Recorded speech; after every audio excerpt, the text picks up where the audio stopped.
Hello students, good morning. Today we are continuing with the combination of cells. जो topic अभी हम लोग last term पर discuss किया था उसी टॉपिक को अभी हम लोग आगे कंटिन्यू कर रहे हैं। लास्ट क्लास में अभी हम लोगों ने ये लिया था F2 cells are connected in series। तो इनका जो इक्विवेलेंट रेजिस्टेंस इक्विवेलेंट EMF आता है, if these are connected in series such that they are sending current in the same direction, then equivalent EMF is equal to E1 plus E2, ऐसा कुछ होता था। और equivalent resistance R is equal to R1 plus R2। तो ये वाला तो इसमें कोई दिक्कत नहीं है, क्योंकि सीरीज कॉम्बिनेशन ऑफ रेजिस्टेंस जो है ऐसे ही कुछ आता था। सीरीज कॉम्बिनेशन और रेजिस्टेंस में रेजिस्टेंसेस ऐसे ही कंबाइन होते हैं। हाँ, इसमें थोड़ा सा समझने वाली चीज थी कि अगर आपने सेल्स को पैरेलल में कनेक्ट किया such that they are sending out current in the same direction, parallel में अगर आपने कनेक्ट किया तो पैरेलल में ऐसा कुछ, ये E1 है, ये E2 है, ये R1 है और ये R2 है। तो equivalent resistance 1/R is equal to 1/R1 plus 1/R2 आता था। मतलब अगर आप इन दोनों सेल्स को हटाकर अगर आप एक सेल बना लेंगे और इसका EMF E इक्विवेलेंट लिखा और इसका रेजिस्टेंस R लिख दिया या R इक्विवेलेंट लिख दिया, है ना, तो 1/R इक्विवेलेंट की वैल्यू 1/R1 प्लस 1/R2 आती। तो ये भी कोई नई चीज नहीं है, पैरेलल कॉम्बिनेशन ऑफ रेजिस्टेंसेस में तो ऐसा आता है। लेकिन नई चीज क्या है? नई चीज ये है कि E equivalent divided by R equivalent will be equal to what? E1/R1 plus E2/R2। ऐसा कुछ रिजल्ट अभी हम लोग लास्ट क्लास में डिराइव किया था। तो जिस रिजल्ट पर अभी हम लोग पिछली क्लास में रुके थे उसी से अभी हम लोग स्टार्ट कर रहे हैं। अब suppose for example in this present topic, today's topic, we will be discussing the cases where E1 will be equal to E2। मतलब EMF सेम रहेगा और R1 और R2 सेम रहेगा। हम लोग दो सेल्स की बात कर रहे हैं और इसी को एक्सटेंड कर देंगे मल्टीपल सेल्स में। We are deriving all these relations for two cells and we have extended the result for multiple cells, है ना। तो अब हम लोग इसमें क्या बोलेंगे बेटा, देखो अगर R1 और R2 बराबर हैं, suppose this is equal to R, मतलब आपने जो दो सेल्स आपने पैरेलल में कनेक्ट किए हैं, अच्छे सुनना बेटा, अगर दोनों सेल्स जो आपने कनेक्ट किए उनके EMF अगर सेम है, E1 is equal to E2 is equal to E अगर है, तो अब हम लोग इसमें क्या बोलेंगे, ये रिजल्ट क्या दे देगा, देखो 1/R equivalent will be equal to 1/R plus 1/R, यानी कि कितना आ जाएगा 2/R। तो R इक्विवेलेंट की वैल्यू कितनी आ जाएगी बेटा, R/2। ये अपन को पहले भी मालूम है कि भाई पैरेलल में अगर आप रेजिस्टेंस को कंबाइन करेंगे तो R/2 आएगा। अब इसमें देखो E इक्विवेलेंट EMF कितना आ जाएगा, R इक्विवेलेंट की वैल्यू रख लो, R इक्विवेलेंट की वैल्यू कितनी, R/2, और ये कितना आ जाएगा E/R प्लस E/R। दोनों जगह E क्यों रख दिया, क्योंकि E1 is equal to E2 is equal to E है और R1 is equal to R2 is equal to R। मतलब आज अभी हम लोग कल के टॉपिक को आगे एक्सटेंड कर रहे हैं जिसमें सेल्स, आइडेंटिकल सेल्स को आप कनेक्ट कर रहे हैं, है ना। तो अब इसमें क्या आ जाएगा बेटा, ये 2E/R आ गया और इधर R/2 को इधर ट्रांसफर कर दो, तो E equivalent will be equal to 2E/R into R/2, ऐसा कुछ आएगा, ये कट जाएगा। तो इक्विवेलेंट EMF क्या आ जाएगा, इक्विवेलेंट EMF सेम आ जाएगा। मतलब क्या है, अगर E1 E है और E2 भी E है, अगर आपने दोनों को कनेक्ट कर दिया, दोनों को अगर आपने पैरेलल में कनेक्ट कर दिया, तो इक्विवेलेंट EMF में कोई चेंज नहीं आएगा, जितना एक का था उतना ही कॉम्बिनेशन का आएगा। मतलब अगर आपने दो सेल्स पैरेलल में कंबाइन किए तो EMF के टर्म्स में कोई फायदा नहीं मिलता, EMF उतना ही रहता है और रहना भी चाहिए। क्यों? क्योंकि पैरेलल कॉम्बिनेशन में what remain same, parallel combination में पोटेंशियल डिफरेंस रिमेन सेम। तो ये this is a sort of potential difference. तो ये जितना EMF एक का है उतना ही दूसरे का है और उतना ही आंसर इसका कॉम्बिनेशन का भी आ गया, है ना। तो अगर दो की जगह 3 या 4 या 5 सेल्स अगर आपने लगा लिए तो भी आंसर इतना ही आने वाला है ना। तो अब हम लोग क्या बोलते हैं कि अगर दो सेल्स आपने लगाए तो R/2 आया, अगर तीन आइडेंटिकल सेल्स अगर आपने लगाए होते तो R इक्विवेलेंट R/3 आता। और ई इक्विवेलेंट की वैल्यू ई ही आती, ई इक्विवेलेंट की वैल्यू भी ई ही आती है। तो अब हम लोग इसको देखें तो इसमें ई प्लस ई 2e आ जाएगा, और ये आर इक्विवेलेंट की वैल्यू कितनी 2r आ जाएगी। तो अब इसमें अभी हम लोग बोलते हैं सीरीज कॉम्बिनेशन में E1 प्लस E2 मतलब 2e आ जाएगा, और इंटरनल रेजिस्टेंसेस का कॉम्बिनेशन जो है 2r दे देगा, है ना। तो अब हम लोग इसी चीज को, इसी रिजल्ट को आगे बढ़ा रहे हैं, ठीक है। अब देखो नेक्स्ट,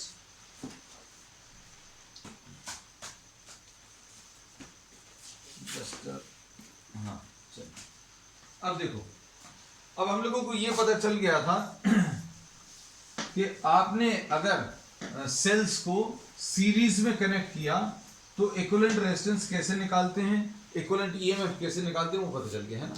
तो अब इसमें आज का पहला टॉपिक अभी हम लोग ले रहे हैं, n identical cells connected in series. मान लीजिए किसी को पुरानी क्लास नहीं अटेंड करी तो कोई दिक्कत नहीं है, आज अभी बिल्कुल नए तरीके से अभी हम पूरा सब कुछ डिस्कस कर लेंगे।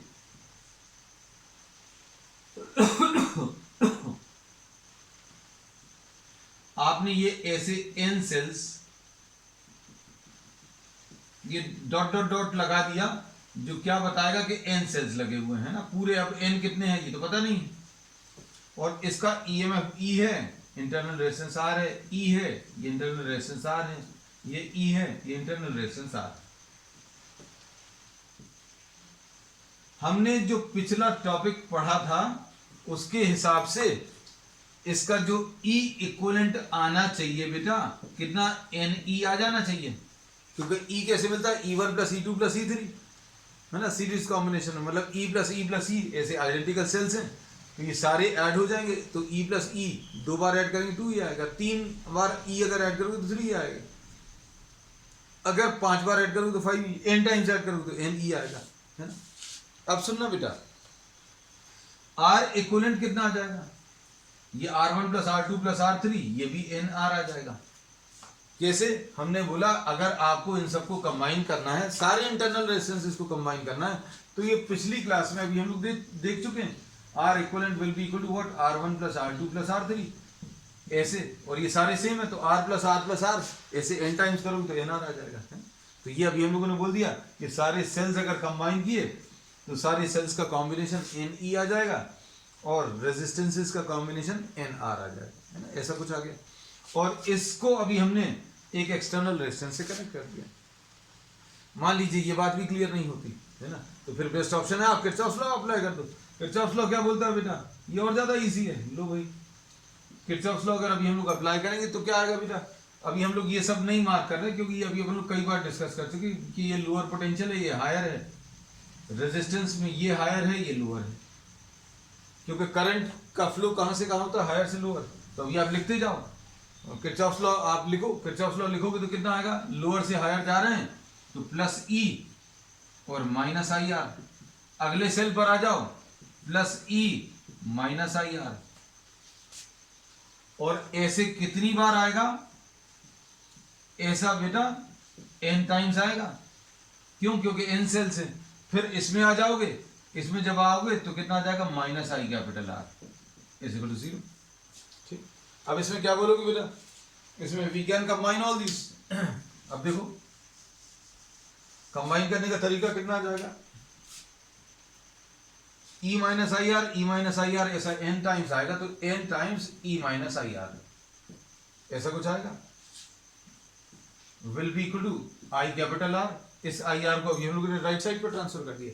देखो एक सेल के लिए निकाला, दूसरे सेल के लिए निकाला, सेम आया, ऐसे n सेल्स के लिए ऐसे ही कुछ आएगा, है ना। तो मान लीजिए अगर आपको ये याद नहीं है पिछले रिजल्ट का, या अप्लाई नहीं करना, तो ये किरचॉफ्स लॉ भी अप्लाई करोगे तो भी आपको यही रिजल्ट मिलने वाला है। देखो Ne plus NIR will be equal to I capital R, यानी Ne will be equal to NIR plus IR, ऐसा कुछ आएगा, और I इसमें से कॉमन आ जाएगा तो NR प्लस कैपिटल R, तो I की वैल्यू कितनी आ जाएगी बेटा, NE upon NR plus capital R, ऐसा कुछ। So this is the current through the circuit. और करंट को देखें अगर आप, तो ये सारी चीजें भी आप गैस कर सकते हो। कैसे? हम लोग कहते हैं अगर आपको करंट निकालना है तो इधर पर कितने सेल्स हैं? n सेल्स हैं। तो एक सेल का ईएमएफ E है, तो ऐसे n सेल्स का ईएमएफ अगर कंबाइन कर दें तो NE आ जाएगा। तो ये ऊपर तो आ गया, क्या ऊपर आ गया टोटल ईएमएफ। नीचे क्या आएगा? I = V/R होता है, तो ऊपर तो V लिख लिया, नीचे रेजिस्टेंस लिखना है। तो रेजिस्टेंस कौन से हैं? इंटरनल रेजिस्टेंस सारे ये सीरीज में हैं। तो इन सबको अगर आप कंबाइन करोगे तो वैसे भी अभी हमें मालूम है R1 + R2 + R3 ऐसा कुछ होता है। तो ये n सेल्स के सारे रेजिस्टेंसेस को कंबाइन करोगे तो NR आएगा। और ये सारे किसके साथ? R के साथ कंबाइंड होते हैं। तो ये वाला जो टर्म है ये टोटल इंटरनल रेजिस्टेंस है, टोटल इंटरनल रेजिस्टेंस है बच्चों, है ना। और ये क्या चीज है? ये एक्सटर्नल रेजिस्टेंस है। मतलब आपने क्या किया, ऐसे n सेल्स को कंबाइन करके एक एक्सटर्नल रेजिस्टेंस से कनेक्ट कर दिया। और करंट अभी हम लोगों को जो मिला वो ऐसा कुछ आया। तो भाई अब ये कॉम्बिनेशन क्यों यूज करते हैं या कहां पर यूज करते हैं, ये इसका आइडिया होना चाहिए, है ना। तो अब इसका आइडिया लेने के लिए ध्यान से देखना बेटा। अब हम लोग क्या करने वाले हैं, ये देखना। इसमें अभी हम लोग क्या करने वाले हैं, एक सिंगल सेल लगाओगे तो कितना करंट आएगा, पहले तो वो देखो। फिर उसके बाद कॉम्बिनेशन से कितना करंट मिल रहा है वो देखो। तो आपको पता चलेगा कि भैया क्या फायदा मिल रहा है। आपने अगर ऐसे n सेल्स लगाए तो n सेल्स लगाने का फायदा क्या है? फायदा तो तब पता चलेगा जैसे अभी हमने क्या किया, n सेल्स लगाए, करंट निकाल दिया। अब एक सिंगल सेल, ऐसा एक सिंगल सेल लगाया, उससे करंट कितना मिलेगा? करंट कितना आ जाएगा बच्चों? डायरेक्टली लिख सकते हैं E/R + R, EMF upon total resistance, है ना। V/R लिखते हैं। और अगर ये भी आपको किरचॉफ लॉ से लिखना तो लिख सकते हो। ये कैसे मिलेगा? +E - IR और -I∩R = 0। तो रिजल्ट यही आएगा। तो इसको अभी हम लोग क्या बोल दे रहे हैं? इसको अभी हम लोग बोल रहे हैं current due to single cell, current due to single cell ऐसा कुछ आ गया E/R + R। और ये क्या आ गया? Current due to the combination. अब इनको देखकर तो कुछ नहीं पता चल रहा भाई क्या फायदा मिल रहा है ना। तो अब हम लोग इसमें कुछ स्पेसिफिक केसेस ले रहे हैं जिसमें आपको ये पता चल जाएगा कि ये वाला जो कॉम्बिनेशन है कब यूज करना चाहिए। Current due to the combination ये आ गया, current due to single cell ये आ गया। अब देखना, अब इसमें अभी हम लोग स्पेसिफिक कंडीशन क्या ले रहे हैं, देखो अच्छे से। हम लोग इसमें ये कंडीशन ले रहे हैं, suppose for example the external resistance is very small. External resistance जो आपने कनेक्ट किया वो बहुत छोटा है। अगर एक्सटर्नल रेजिस्टेंस बहुत छोटा है तो क्या कर सकते हो, इन दोनों में से आप किसको नेग्लेक्ट कर सकते हो? जो चीज बहुत छोटी है। तो बहुत छोटा क्या है? R है। तो करंट ड्यू टू कॉम्बिनेशन क्या मिल जाएगा? ये स्पेशल केस है।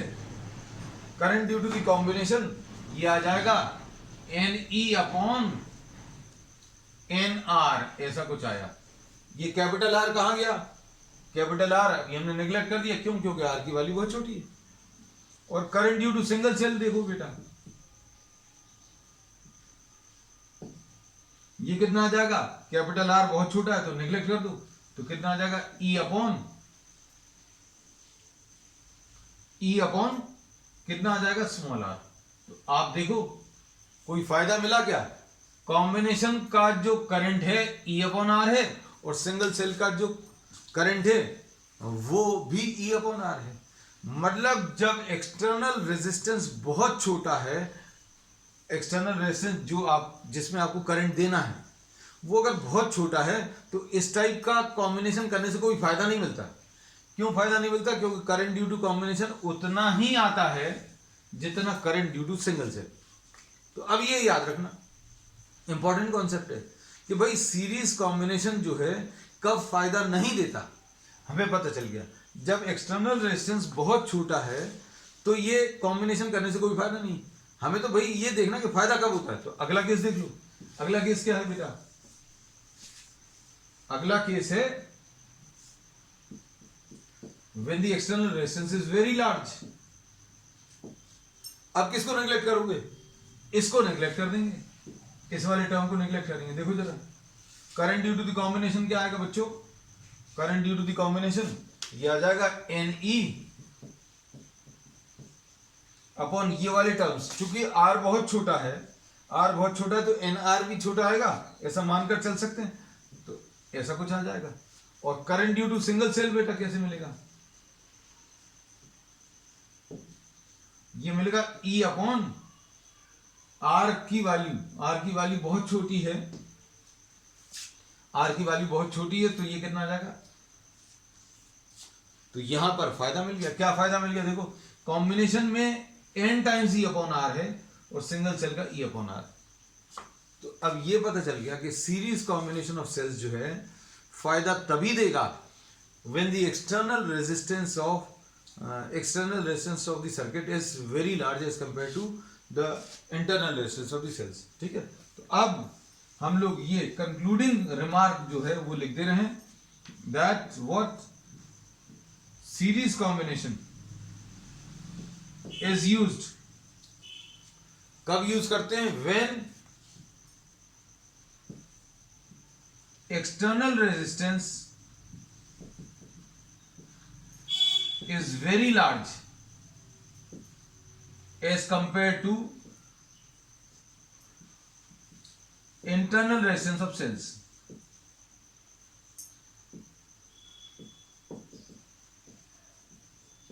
अब क्यों यूज करते हैं ऐसा? क्योंकि उस केस में current due to the combination is equal to n times the current due to a single cell। ये फायदा मिलता है।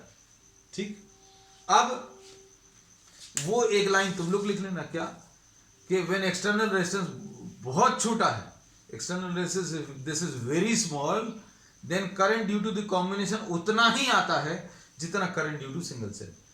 तो आपको अब ये पता चल गया कि अगर आपके पास, अब ध्यान से सुनना, बहुत सारे सेल्स हैं, उनको सीरीज में कब कंबाइन करेंगे? तो भैया आपको उनको लगाना कहां पर है पहले तो वो देखो। तो जहां पर लगाना है, जिस रेजिस्टेंस में लगाना है, उस रेजिस्टेंस को देखो।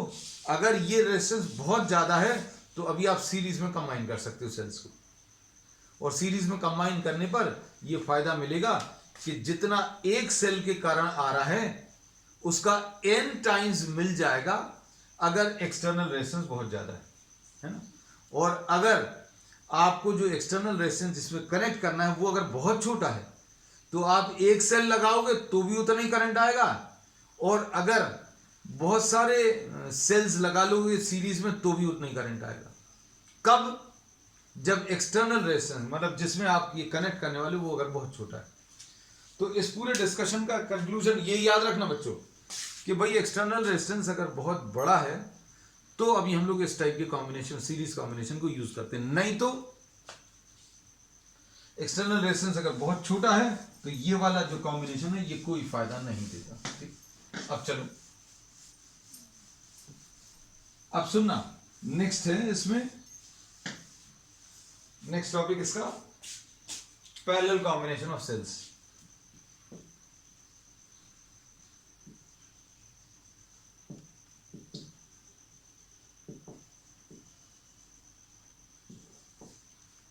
नेक्स्ट है पैरेलल कॉम्बिनेशन ऑफ सेल्स।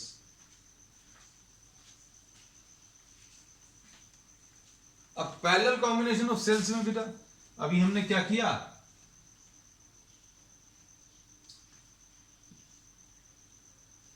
ये एक सेल लिया जिसका ईएमएफ ई है, ये इसमें पिछला जो टॉपिक लिया था उसमें भी लिख लेना आइडेंटिकल सेल्स,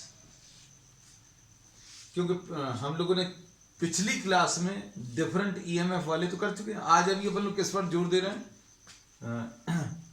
ऐसे सेल्स जिनका ईएमएफ आइडेंटिकल है।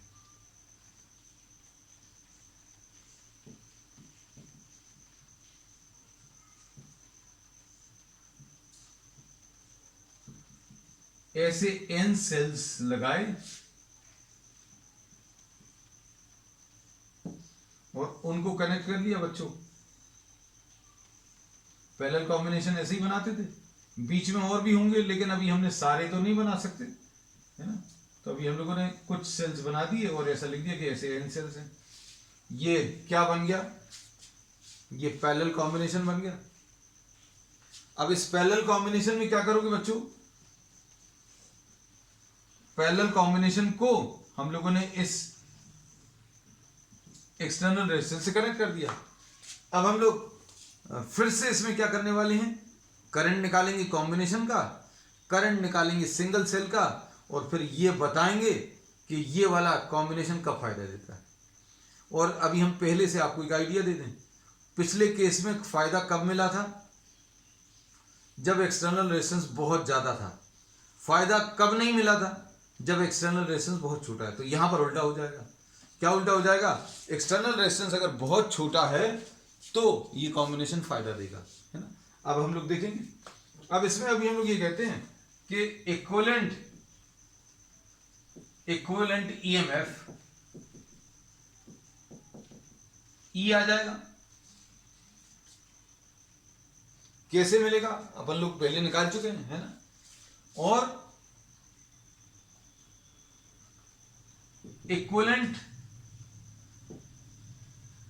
इंटरनल रेजिस्टेंस, घबराना नहीं, बिल्कुल चिंता मत करना, क्योंकि अभी हम इसका एक तरीका और बता देंगे।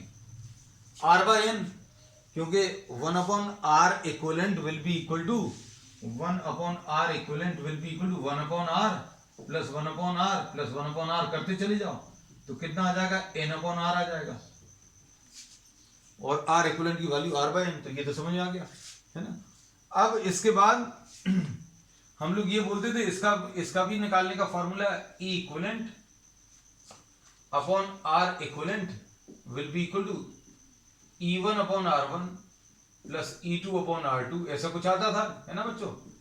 अब इसमें कितना मिलेगा, E equivalent upon R equivalent will be equal to E/R plus E/R। ऐसा कितनी बार करना है, n टाइम्स। हमने पूरा ही कर दिया, तो हम नहीं चाह नहीं रहे थे। E equivalent will be equal to NE/R। अब E इक्विवेलेंट अगर आपको निकालना है तो कैसे मिलेगा, NE/R इनटू R इक्विवेलेंट।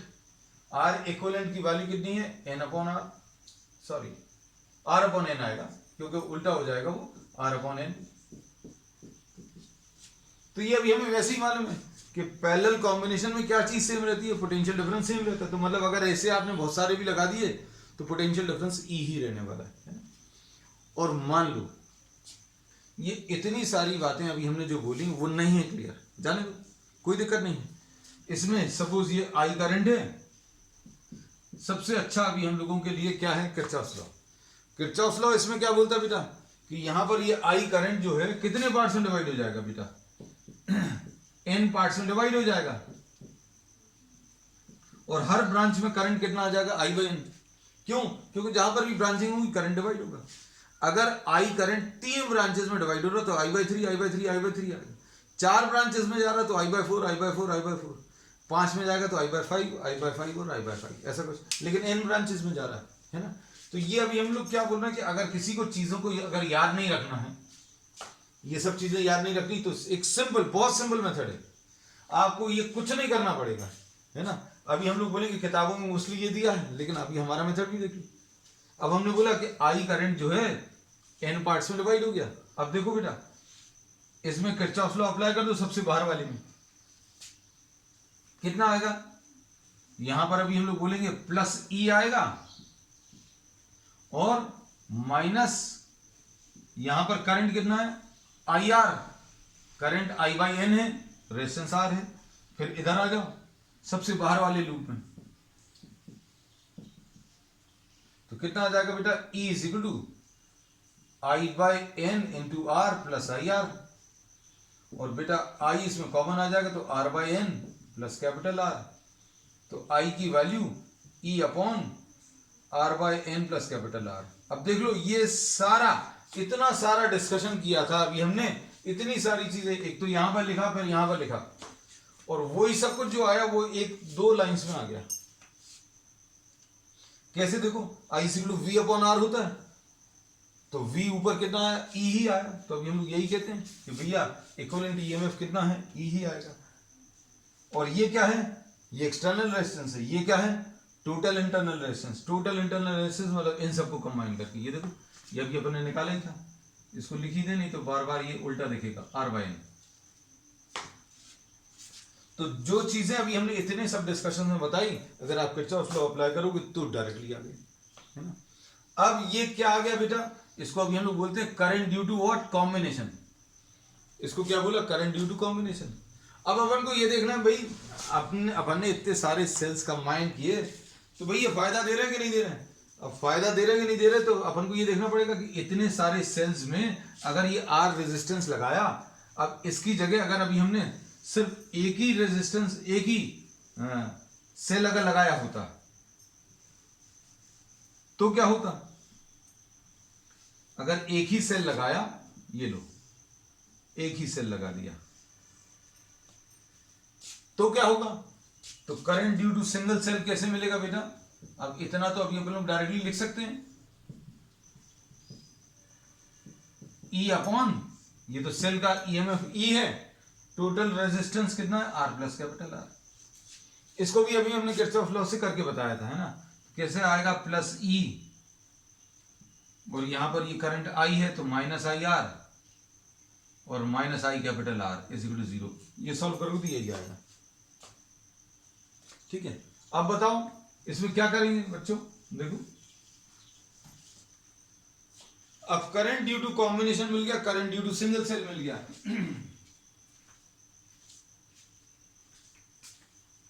अब इसमें क्या बोलते हैं, अभी हम लोग कि ये कॉम्बिनेशन कब यूज करना है ना। तो अब देखो, एक्सटर्नल रेजिस्टेंस अगर बहुत ज्यादा ले लिया, तो क्या ये वाला कॉम्बिनेशन फायदा दे रहा है। एक्सटर्नल रेजिस्टेंस अगर बहुत ज्यादा है तो पिछला वाला केस सीरीज कॉम्बिनेशन फायदा देता था, लेकिन क्या पैरेलल कॉम्बिनेशन फायदा देता है। देखो जरा, करंट ड्यू टू कॉम्बिनेशन क्या आ जाएगा बेटा, ये आ जाएगा E अपॉन R/N, सॉरी सिर्फ R बचेगा, क्योंकि जो चीज ज्यादा है उसको रखो। कौन सी चीज ज्यादा है, ये R ज्यादा है, ये छोटा है तो इसको नेग्लेक्ट कर दिया। ठीक, अभी कितना आ गया, E/R। अब current due to single cell, इसको देखो ये कितना आएगा, E अपॉन, कौन सी चीज ज्यादा उसको रखो। कौन सी चीज ज्यादा बेटा, कैपिटल R ज्यादा है, कैपिटल R को रख लो, हो गया। अब क्या बोलेंगे, current due to the combination is equal to what, current due to single cell. अब हमें ये पता चल गया, क्या पता चल गया कि भैया अगर एक्सटर्नल रेजिस्टेंस बहुत ज्यादा है तो आपने ऐसे n सेल्स, एक सेल लिया, एक और सेल लिया, ऐसे कई सारे सेल्स पैरेलल में कंबाइन किए, है ना। पैरेलल में कंबाइन करने का तरीका भी हमने आपको बताया था। ये 3 सेल्स अगर आपको कंबाइन करने तो तीनों के पॉजिटिव टर्मिनल एक साथ और तीनों के नेगेटिव टर्मिनल एक साथ, ये पैरेलल कॉम्बिनेशन आ गया। फिर इसको आप एक्सटर्नल रेजिस्टेंस से कंबाइन कर दो। तो अब हम लोग इसमें क्या बोल रहे हैं कि आप अगर इस पैरेलल कॉम्बिनेशन को एक रेजिस्टेंस के साथ यूज कर रहे हो जो कि बहुत ज्यादा है, बहुत ज्यादा किसके कंपैरिजन में, as compare to internal resistance of each cell, तो आपको कोई फायदा नहीं मिलने वाला, क्योंकि जितना कॉम्बिनेशन के कारण करंट है उतना ही current due to single cell, combination के कारण और सिंगल सेल के कारण सेम आता है ना। तो ये अभी हम लोगों को लग भी रहा था, एक्सपेक्टेड था। क्यों, क्योंकि जब एक्सटर्नल रेजिस्टेंस बहुत ज्यादा है तो सीरीज कॉम्बिनेशन फायदा देता है, ये अभी हम प्रूव कर चुके हैं। अब आ जाओ इसका अगला केस। तो अगला केस क्या है बेटा, ये एक्सपेक्टेड पहले ही से कि R is very very small as compare to small r। इसमें बताओ बच्चों क्या आएगा, इसमें अभी हम लोग बोलेंगे अगर R की वैल्यू बहुत छोटी है, कहां गया, हाँ, current due to the combination, R अगर बहुत छोटा है तो E अपॉन, जो चीज बहुत छोटी है उसको निगलेक्ट कर दो, तो कितना आ जाएगा, R/N। तो ये कितना आ जाएगा बेटा, N into E upon R, ऐसा कुछ आ गया। और current due to single cell कितना आएगा बच्चों, इसमें किसको निगलेक्ट कर देंगे, जो चीज बहुत छोटी है। बहुत छोटा क्या है, कैपिटल आर बहुत छोटा है, तो ये कितना आ जाएगा, ई बाय आर आ जाएगा। अब इससे क्या पता चल रहा है, इसको देखकर, ये ई बाय आर है, ये n times E by R है। तो अगर एक्सटर्नल रेजिस्टेंस बहुत छोटा है तो current due to the combination is n times the current due to what, single cell. तो दोनों में यही कंडीशंस मिलती है क्या, कि current due to combination n times the current due to single cell आता है ना। लेकिन किस किस में आता है, अब ये हम लोग फाइनली आज के पूरी इस क्लास का डिस्कशन, मतलब कंक्लूजन अभी हम आपको बता दें, वो क्या, कि series combination is used when external resistance is very large as compared to what, internal resistance।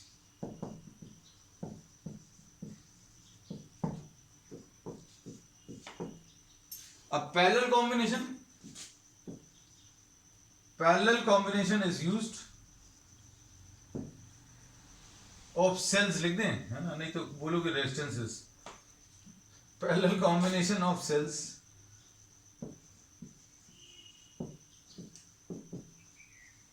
is used when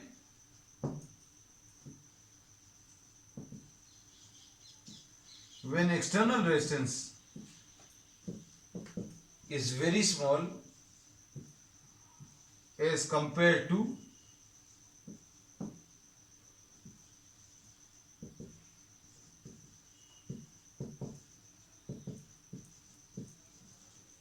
ठीक है। अब इसमें यूज कोई भी कॉम्बिनेशन आप कहीं पर भी कर सकते हैं, है ना। लेकिन अब कोई ये बोल रहा है कि current series combination of cells is used when external resistance is very large. क्यों, क्योंकि current due to the combination will be n times the current due to what, a single cell, है ना। तो अगर आप एक्सटर्नल रेजिस्टेंस बहुत छोटा है तो फायदा नहीं मिलेगा, यूज तो कर सकते हो, यूज करने में कोई दिक्कत नहीं। यहां पर भी current due to combination will be n times what, the current due to what, a single cell. ठीक है। अब हम लोगों ने आज की क्लास में और कल की क्लास में डिफरेंस क्या है, कल की क्लास में अभी हम लोगों ने पढ़ा था कॉम्बिनेशन ऑफ सेल्स, लेकिन ऐसे सेल्स के बारे में पढ़ा था जिसमें ईएमएफ और इंटरनल रेजिस्टेंस डिफरेंट है। ठीक है। अब आज की क्लास में अभी हम लोगों ने क्या पढ़ा, सीरीज और पैरेलल कॉम्बिनेशन पढ़ा, लेकिन कैसा कॉम्बिनेशन पढ़ा है जिसमें सेल्स आइडेंटिकल हैं, मतलब ईएमएफ भी सेम है और इंटरनल रेजिस्टेंस भी सेम है। और फिर कंडीशन फॉर मैक्सिमम करंट, मतलब करंट ज्यादा कब मिलेगा या फायदा कब मिलेगा सीरीज कॉम्बिनेशन का, ये बताया।